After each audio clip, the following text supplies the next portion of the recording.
Okay, we are recording. All right. So again, sorry for the Zoom thing. I think this doesn't change stuff for a large fraction of you.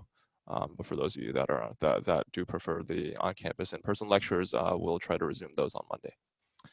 Okay, that's the current plan. Any questions about anything going on in the class? You guys probably saw that homework 2 is posted.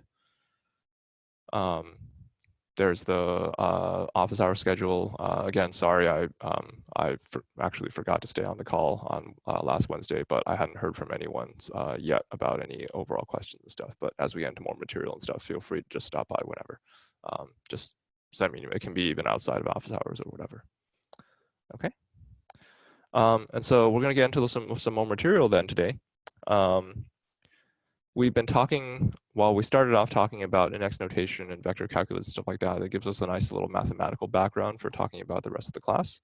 On Wednesday, we started to get a little bit more into fluids stuff. We talked about the material derivative, what happens when you are in a reference frame that's actually moving with respect to your fluids, right? And then we still need to do a little, well, I guess the entire class will have plenty of mathematical content and stuff. But today we're going to start actually talking about conservation laws. And basically what are the equations that we're going to use to actually figure out fluid mechanics profile or fluid profiles and flow profiles and stuff like that. So the first thing we'll deal with, that's sort of the easiest to talk about, is conservation of mass.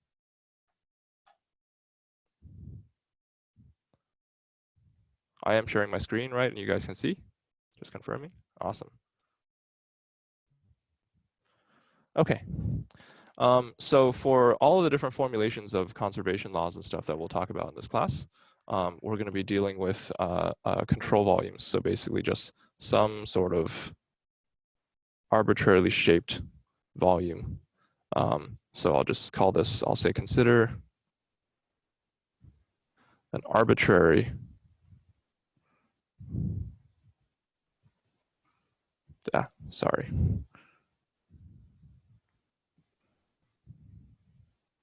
fixed control volume. Okay, and by convention, we're going to enclose it with a surface that we'll call S. Okay. One of the things that I'll highlight in what we're dealing with here is called, can you guys hear him? Okay, sorry about that. He just fell over. All right. So one of the things that's a little that I'll highlight with this is that this is a fixed control volume. What that means is that this particular control volume is not moving in space. Okay. Later on in the class, we're going to talk about a case where that is not necessarily true, and then the math gets actually kind of interesting and complicated. Okay, but this one should be relatively simple. We're talking about conservation of mass, so let's think about the total mass inside this volume.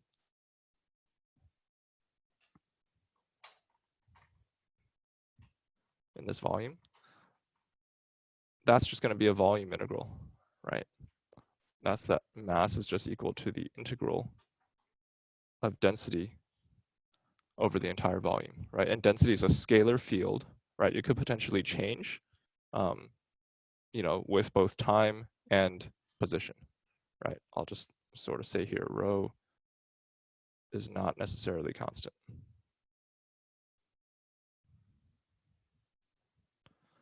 Okay. And so then we'll proceed with a statement that all of us should basically know at this point. It's just that the rate of change in mass, that's equal to the rate that mass enters the volume.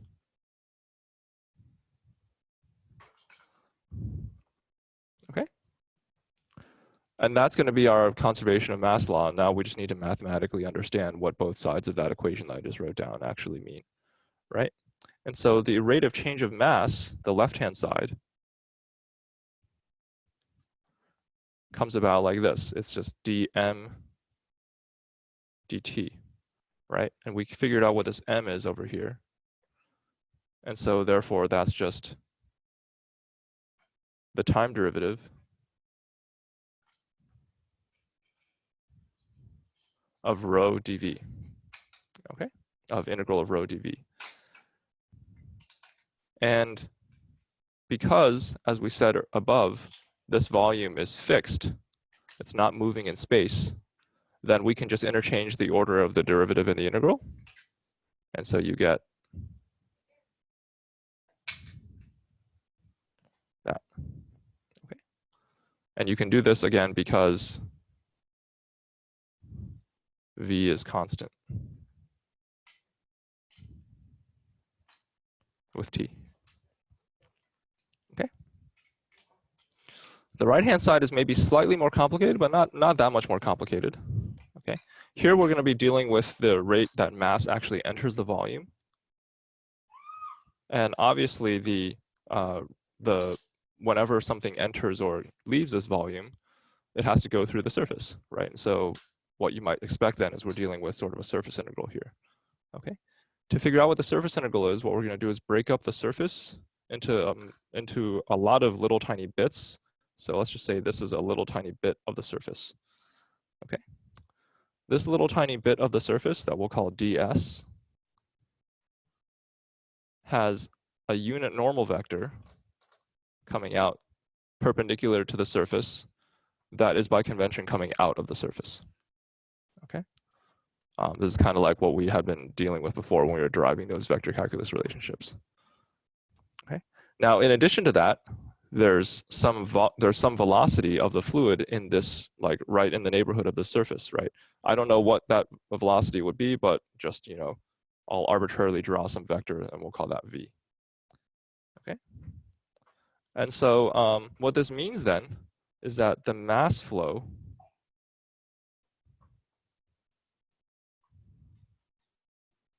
out of the surface ds, that's equal to this quantity, right? Rho v dot n ds. Okay. Does this kind of make sense? Rho is the density, v is, well, obviously velocity, and that velocity is dotted with n because well, if the velocity is going perpendicular to the surface, then there's going to be, if the surface is this way, say the surface looks like this, there's a unit normal this way. If velocity is moving parallel to the surface, then there's going to be no net flow going in and out, right? If velocity is pointing this way, then it should be positive, and if velocity is pointing this way, it should be negative, right? And the mass flux vector, if you will, is rho times v here. Another way to think about it is the units of this is kilograms per meters cubed. Of rho is kilograms per meters cubed, right? And the units of velocity is meters per second. And so what I get here then is kilograms per meter squared second, right? Which would be units of mass flux. That kind of makes sense? Okay. And of course, we need to multiply by the actual area then. And so then the units of this would be kilograms per second. Okay, that kind of makes sense, right? Now this is the mass flow out of ds. We were interested in this, the rate that mass actually enters the volume, because that is going to be equal to the change of mass here, right? So that means the mass flow into ds, into ds. Okay, well that's just the negative of this. Okay, it's just the way I happen to draw these vectors, it's easier to think about the mass flowing out, because the v happens to be coming out. Okay. And now we just, to calculate the total amount of mass that goes into this volume, then I just do the surface integral. Okay, so the total right-hand side is just the surface integral. Let me just go ahead and combine that with the left-hand side. What that means then is that our mass conservation law comes about like this.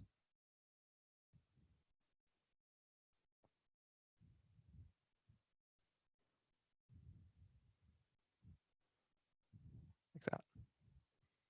Okay. Does anyone kind of recognize what this right-hand side looks like a little bit? Someone just unmute themselves and yell if anyone knows what this might, what I'm about to do here. What this kind of looks like on the right. Divergence theorem. It looks like divergence theorem, right? Because we have the flux of something moving out of a surface, of an enclosed surface, right? So if we apply the divergence theorem,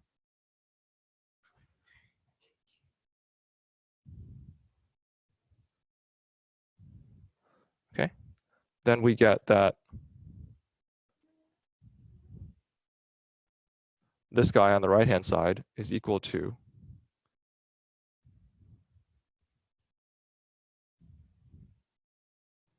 the divergence of this vector field, right? As we proved earlier, the volume integral of the divergence of a vector field is just equal to the surface integral of that vector field, or the surface integral dotted with a unit normal, okay? And so then that means our mass conservation now looks like this. Left-hand side stays the same, and the right-hand side now looks like this.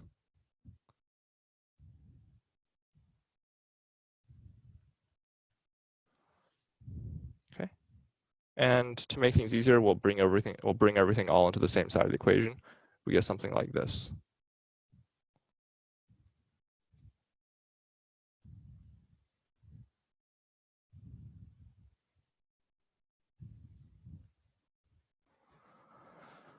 Okay, now we'll play a trick that we'll use a lot in these sort of conservation laws, in these derivation of the conservation laws. I talked earlier up here, sorry, I'll scroll down just a second if you guys didn't get a chance to copy that down. We talked about the fact that this control volume here is fixed, and that allows us to do these sorts of, this swapping the derivative and an integral sort of thing, right?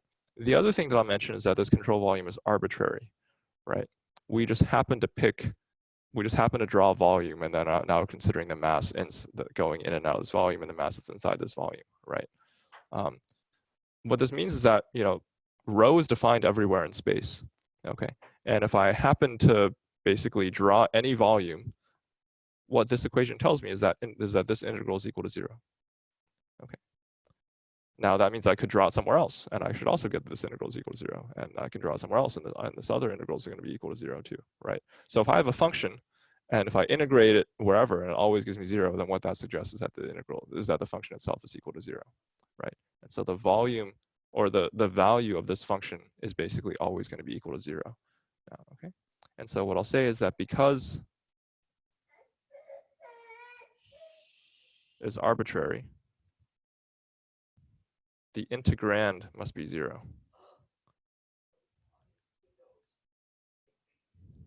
Okay? And so what that implies then is this.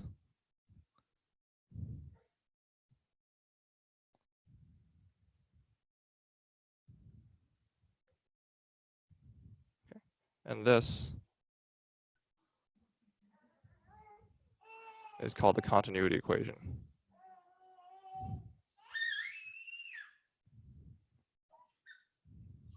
Okay? There's another form of this continuity equation that's maybe a little bit more commonly found. Okay, the way that we can figure that out is actually going into our old friend index notation. Okay, so let me go ahead and express this in index notation. All right, what we get is d rho dt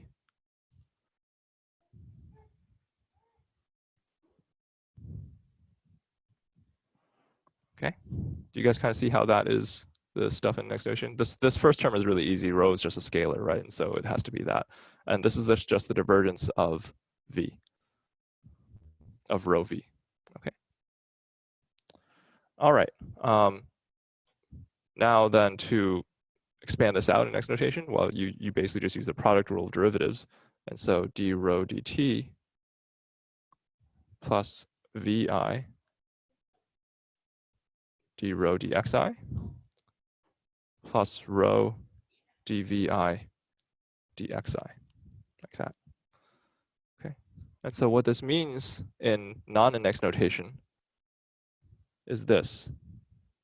And I'll say this is equal to 0 according to the continuity equation. Okay. And what this means then is this: d rho dt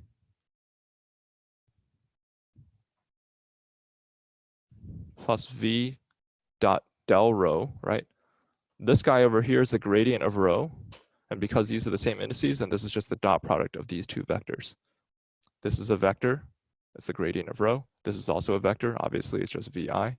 And so then if I dot those two together, I get what's here right now, right? And then this term on the, this third term right here is going to be even easier. This is just rho times del dot v. Okay, and this is going to be equal to 0. Now we talked about the material derivative, right? That's what this maybe looks like a little bit. Okay, and so another form of the continuity equation then is that d rho dt, where this is now a material derivative, plus rho del dot v is equal to 0. Okay, this is an equally valid, you can see that it's basically just mathematically equivalent version of the continuity equation. But the reason why I brought this up is that for the remainder of this class, we're going to be talking about cases where rho is constant, where the fluid just always has the same density. Okay, that means the fluid, or another way of saying that is the fluid is incompressible.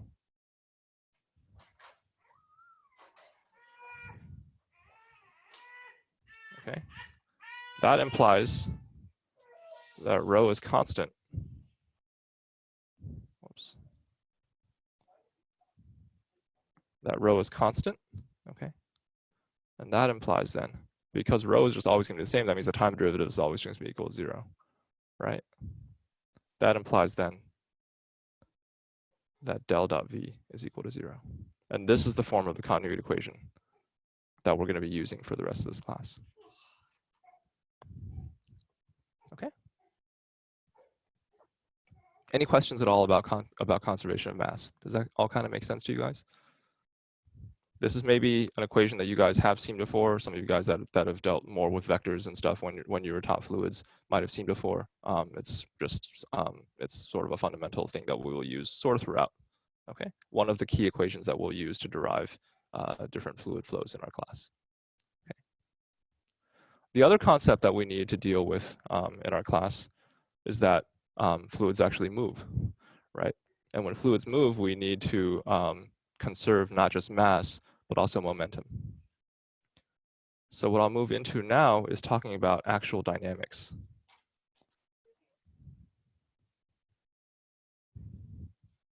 Okay. The question is basically, what actually causes a fluid to move?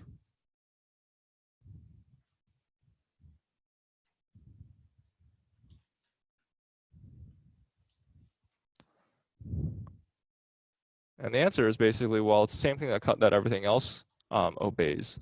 It's just with fluids, it's a little bit different because, well, everything has its own velocity, and now we're dealing with a velocity field. But in physics, when you were taught physics in high school or in your first year of college or something, what you know is that F equals ma. Okay? And the more advanced way of saying that is that the rate of momentum change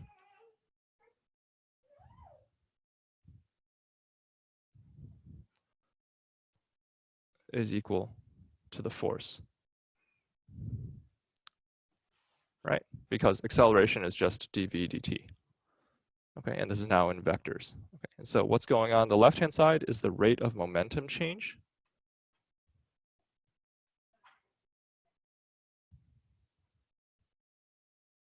Okay, that's equal to the sum of the forces.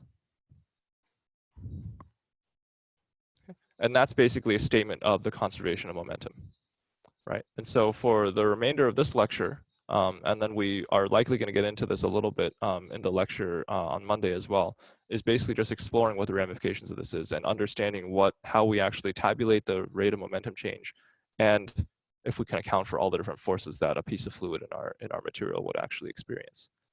Okay. So the first thing that we're going to do is, like I said, the left-hand side here. So let's calculate the momentum change in a material volume. Okay, and we'll call that material volume Vm. In fluid mechanics, a material volume means something very specific. What that means is that the volume moves with a fluid. Okay, so this is distinct from what we were talking about in the conservation of mass sense, right? In conservation of mass, we were talking about a fixed control volume, right?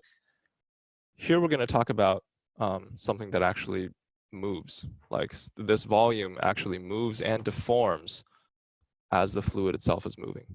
Okay, and it's way easier to deal with that because we have to deal with the rate of momentum change and stuff like that. And it's just way easier to basically keep track. Like every molecule that used to be in our control volume is going to be the same molecule that was in our control volume a little bit later on. Okay, because otherwise, if we have things that are entering and exiting and stuff from time to time or something, then the math just gets even more complicated. Okay, and so to deal with this, we will let's just say G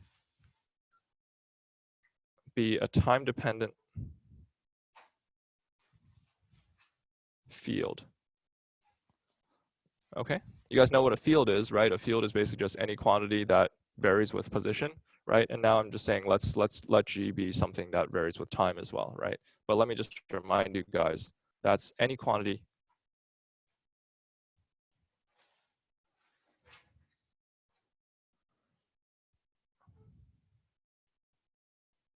that depends on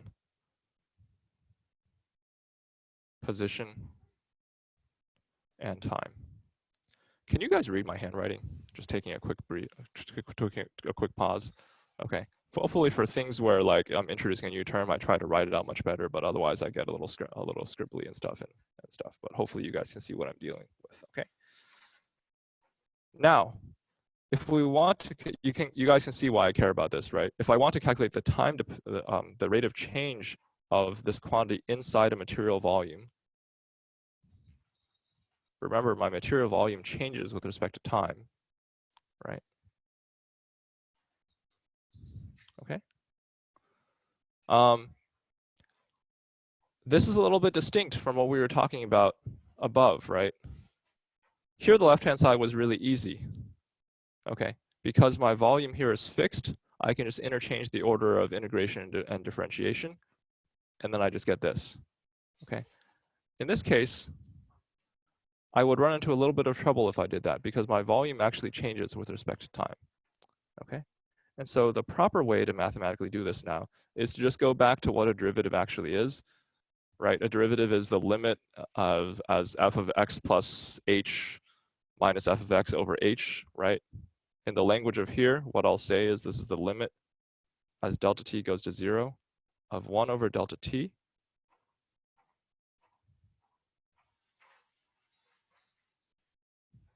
of this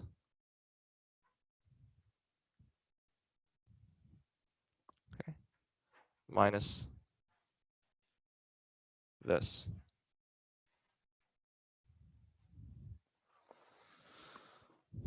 Okay. All right. And so now let me draw a little bit of what's happening to our control volume. Okay. Let's say our initial control volume looks something like this. Okay. This is going to be my initial Vm dt, Vm of t. Okay. Sorry to interrupt. Should the second integral be dv or is that dt? Oh, my bad. Yes, dv. Thank you for that. Okay. Okay. Let's advance forward in time some amount delta t.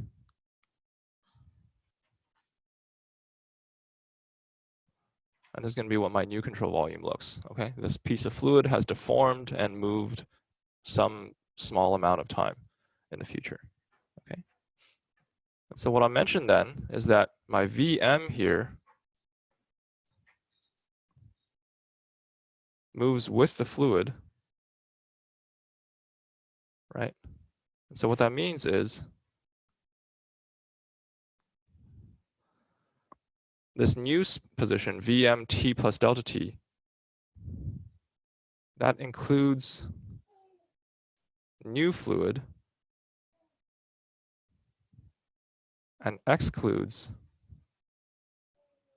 old fluid relative to Vm of t. Okay, just to give you an example, I'll try and get kind of advanced here for a second. If I can.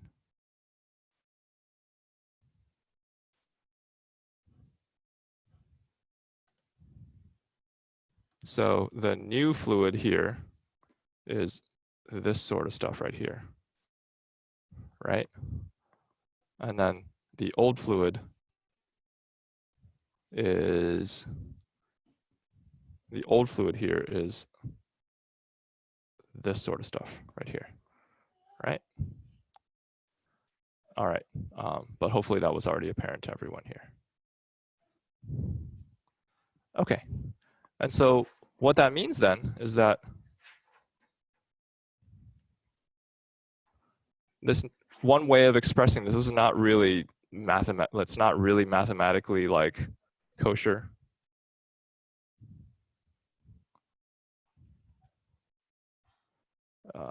Sorry, my pen's giving me issues. You could write this as something like this, right? This is basically just like we're saying that this old and new piece of fluid can be written as like a delta V or something like that. Okay. And so what that means then is I can perhaps break up this integral into a few different components now. Okay. So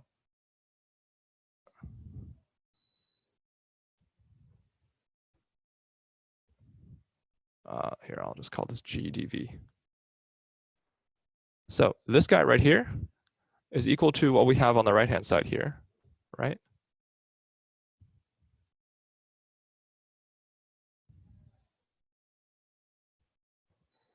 Right. And this integral right here now, perhaps we can express in terms of two different components. Okay. The first bit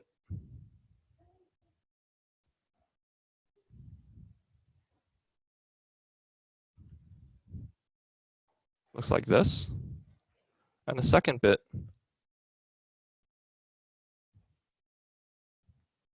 looks like this. Ah, man, sorry.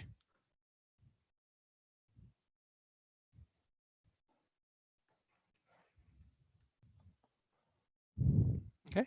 You guys can hopefully see that the sum of these two integrals would look like something like this, right? It's like if, for instance, if I were integrating a function over the values between x equals 0 and x equals 2, I first integrate between 0 and 1, and then I integrate again between 1 and 2, or something like that. Okay? And then, of course, we can't forget about that last term up there.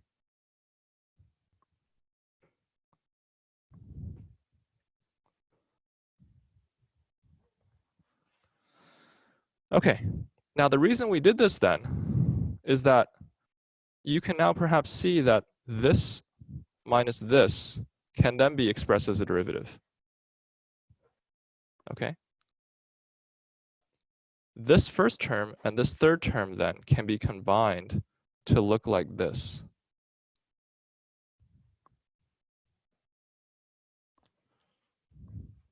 Okay? And then we're just left with this last term right here.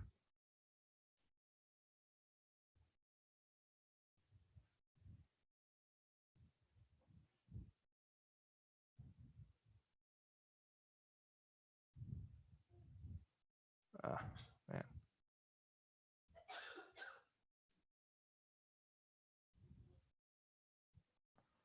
Okay.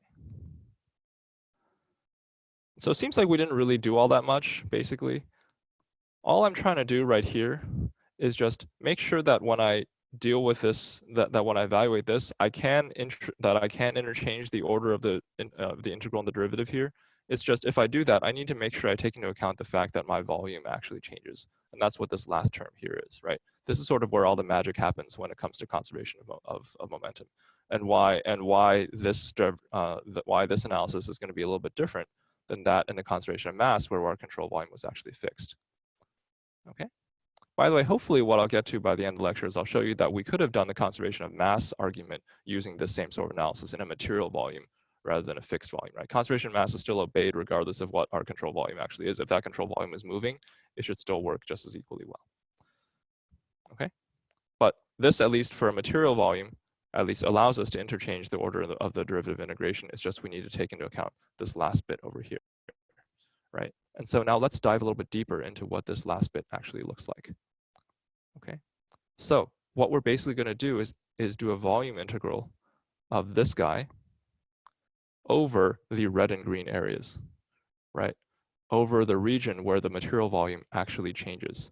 Okay, and so now we need to figure out how this material volume actually changes. What is that volume actually going to be, right? So let's go back to our surface idea. Okay, let's have like perhaps a larger bit of the surface right here. Okay, and let's actually look at a tiny piece of that surface again. Okay, so this little tiny piece of the surface we'll call ds at some time t. Okay, this overall surface right here is basically some piece of the original surface, the surface of the original control volume. Okay. Now, of course, this surface has a unit normal, right? And it has some velocity, right? It has some velocity. It's moving in this direction potentially. Here, let me draw this right here. Okay. For instance, if this actually corresponded exactly to the top part of this or something, then we can think about this control volume is moving in this direction, right? If the control volume is moving in this direction, then the velocities, then the velocity in the fluid at that location is moving in this direction. Okay. Now what I'm going to ask you is what does this new piece of fluid or this new piece of surface actually look like once it's moved some delta t in the future, right? Well, then perhaps this little circle right here will have moved over to here, right? And if what we care about is delta Vm, then what we need to do is calculate this volume that's enclosed by this surface. That's enclosed on the bottom by the original surface, on the top by the new surface. So you can think about it as sort of like it's almost like a cylinder, if you will, or a cylinder that's sort of stretched in a different direction or something like that, right? And that's what that volume is actually going to look like. And you guys know what the area or the volume of a cylinder is, right? That volume is just equal to the area of one of the top or bottoms multiplied by the height. Okay. And so what that means then is that if we want to know, as I said, the volume or of the delta Vm, then dV is equal to V dot N times delta T ds, right? Or another way of writing this is this right here is the height of that cylinder, right? And this right here is the area of that cylinder, okay? Because, sorry, I should write this little bit right here is ds at t plus delta t, the area up here, right? If you do a little bit of geometry, maybe you can convince yourself that this is true, right? The projection of my velocity vector in the normal direction is v dot n, right?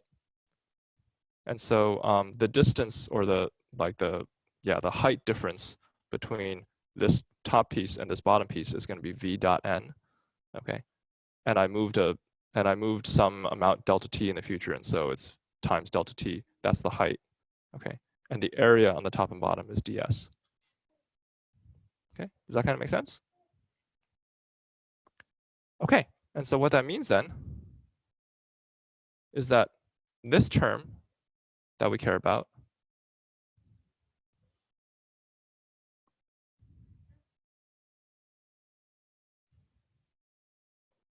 like that is equal to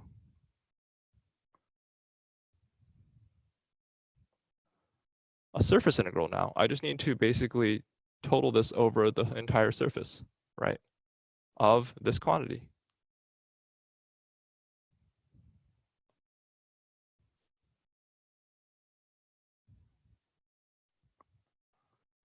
Okay, maybe you guys can see where this is going now. You know, we have a surface integral, we can do divergence theorem and all that stuff, right? But let's go ahead and plug it all the way back into the original equation. Okay. What we found, we'll talk about this equation or this form of the equation, slightly simplified, right?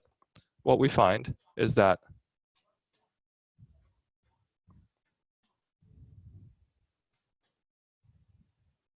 that is equal to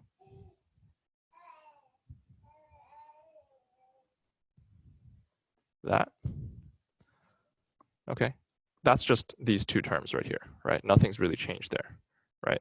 But again, this last term over here is where the magic actually happens. So let me just plug in what we know now is this volume integral that we care about, okay? Plus limit as delta t goes to 0 of 1 over delta t, now integral of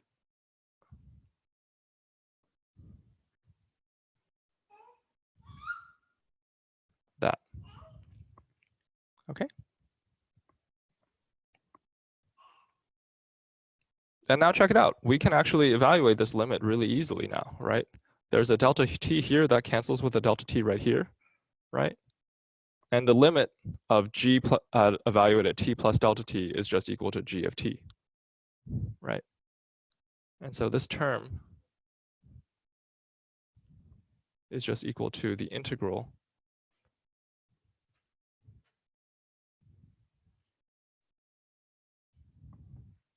like that, right? Isn't that kind of cool?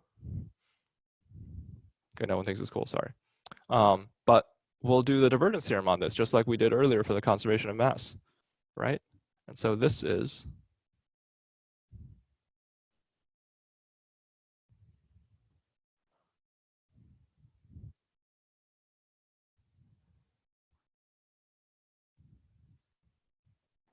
that, right? Hopefully you guys can see how I was able to apply the divergence theorem, right? This is a vector field, g times v, right? And so then the divergence theorem on that gives me this. Okay. And by the same arguments, you know, we could expand this out using index notation and stuff like that. By the same arguments, what we get then is that, let me just overall summarize, d by dt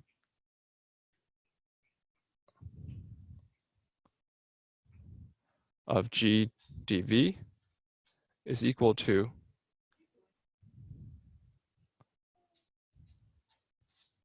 this is a material derivative now, plus g times del v dv. Whoops, have an extra parentheses here. Okay.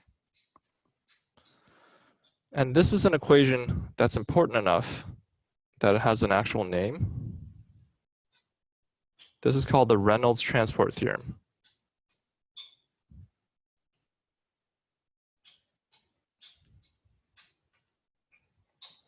Okay, you'll find another derivation in Dean 625. I think this is equation 62-5.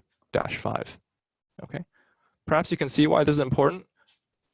When we're dealing with conservation laws, we care about the changes of quantities inside a material volume, and this allows us to directly calculate what that thing is, right? It's basically how we interchange the order of integration and differentiation. And we need to do that a lot when we're dealing with conservation laws. Okay. So we talked about this for any G quantity, right? Any quantity that depends on position and time. Notice how I never said that this needs to be a scalar, a vector, or a tensor, right? It can be basically anything that we want. Okay. And so now let's apply the Reynolds transport theorem to things that we actually care about. Okay. So I'll say applications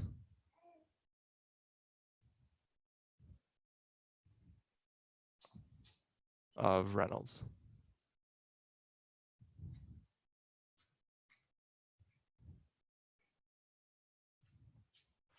Okay. So if, let's say G is just equal to the density. Okay. Then Well, let's go ahead and do that. We get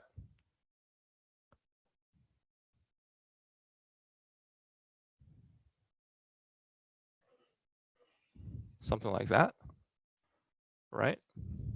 Now, this term by definition is equal to 0, right?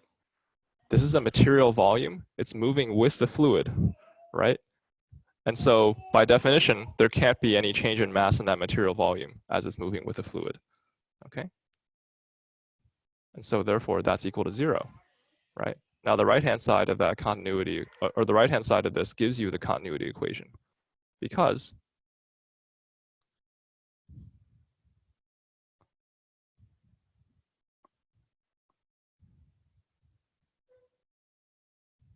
this is what happens when you replace G with rho, right? And this implies then that this integrand is equal to 0, right? So this directly leads to continuity. So if I want to make this lecture a little bit shorter and go really, really fast, then I could have just derived the Reynolds transport theorem and then just been like, hey, look, if I use rho, then I get continuity. Okay, it's basically the same thing. As I mentioned earlier, this is basically another way of deriving the conservation of mass, the continuity equation, except for a material volume, so something that's moving with the fluid rather than a fixed control volume. The fixed control volume is just a little bit easier conceptually to understand, so we started with that. Okay. Let's say instead, if G is equal to rho F for any field F.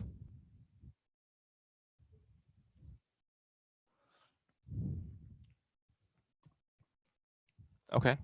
You guys might be able to imagine why I care about this, right? You guys might see why I want, or what F might want to be when I go on. But let's just say for any sort of arbitrary F at this point.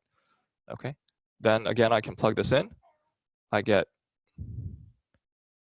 d by dt of rho F dv. Okay. Applying it into the Reynolds transport theorem like this, what I get is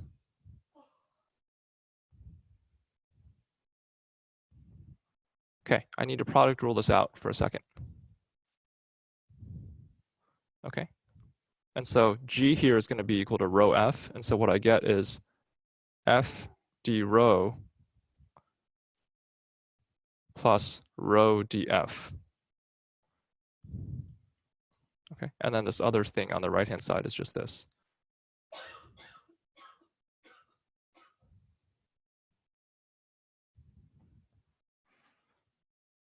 Okay. What you guys might notice then is if I factor out an F between these two terms right here, then I get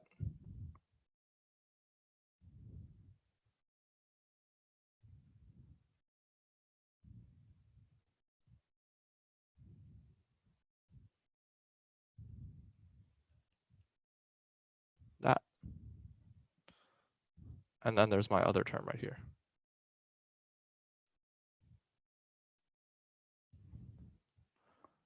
Okay, you guys can maybe see how these two expressions are mathematically equivalent, right? All I did was just pulled out an F between these two.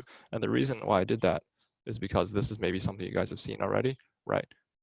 This is the left-hand side of the continuity equation, and by definition, this is equal to 0, right? So what I get is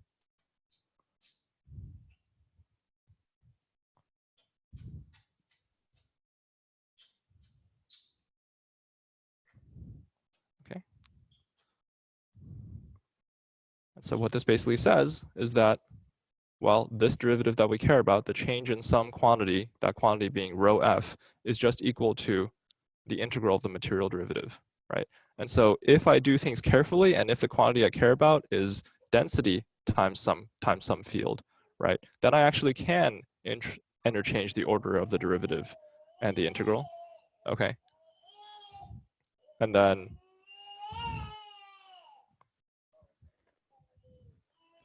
sorry, he's trying to learn how to say things and use his words. He doesn't have any words. Then I can interchange the order of the integral and the derivative if that gives us space, but we have to be especially careful when we do that. Okay. And now, as I mentioned, you guys could imagine what we care about here, right? It's that G is equal to rho F. But you guys can imagine what this F would be for fluids, right? Momentum in fluids is rho times V, right? So if G is equal to rho V, right? This is the momentum, right? Okay. Then that means the change in momentum in my material volume, okay, is just equal to this.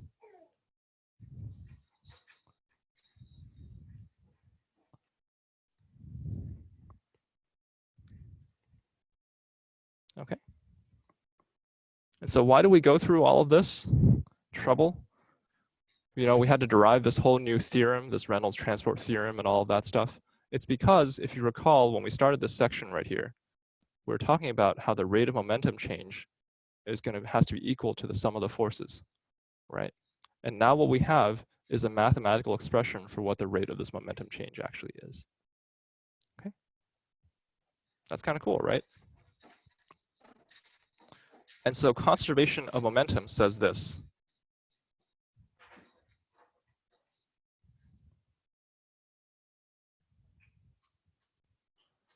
Okay. That says that the rate of momentum change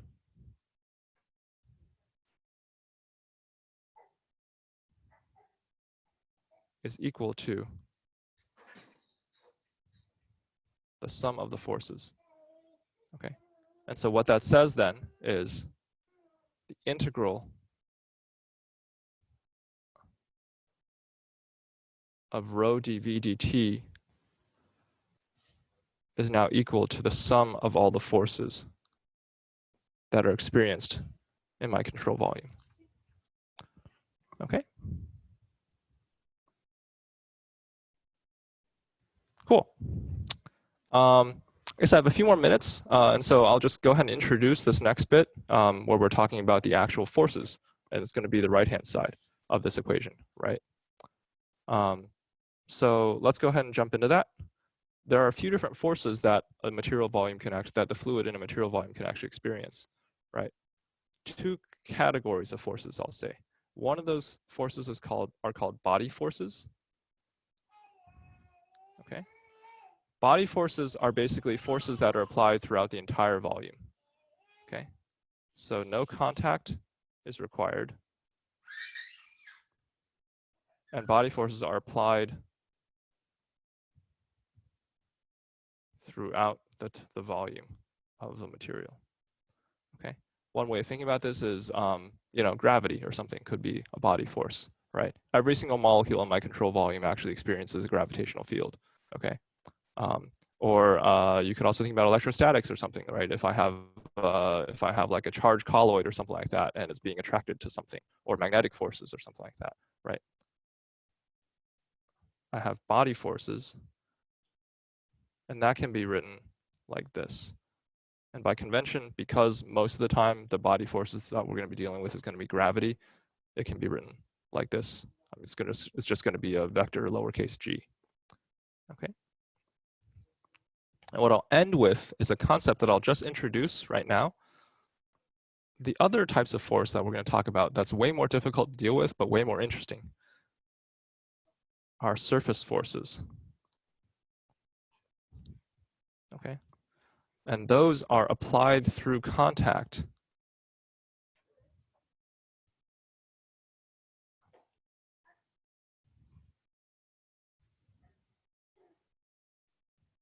between different elements within the fluid. Okay. And you can see where this becomes important, because in our material volume, we have some lump of fluid that's moving. The idea is that some fluid outside the material volume can exert a force on the fluid that's inside this material volume, right? You can imagine friction forces or something like that, right? And so the last thing I'll mention is just like a little way, is a way, shorthand notation, if you will, of defining of how we're going to tabulate all these different forces, right? If we have a surface that, again, we'll call ds, and it has a normal vector, right? The way we'll define the force that the material applied, that's experienced along this surface, sorry.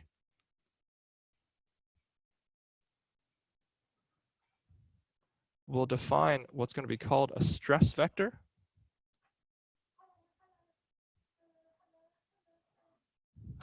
Right? That's going to be equal to a force over area, right?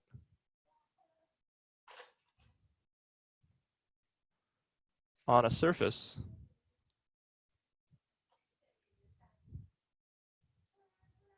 with normal n exerted by a fluid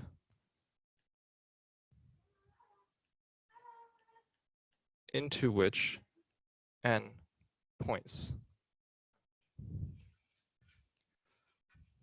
Okay? And so just by convention, what we're saying is that, you know, if we're going to deal with a surface right here, we care about how much force this top surface or this fluid above the surface exerts on the fluid that happens to be below the surface. Okay? And that's going to be defined as a stress vector S. Okay? And the reason why I wrote S of n is that it turns out, and hopefully I'll try and convince you of this next week, that this force actually depends on, well, obviously the position within my material, but it also depends on the orientation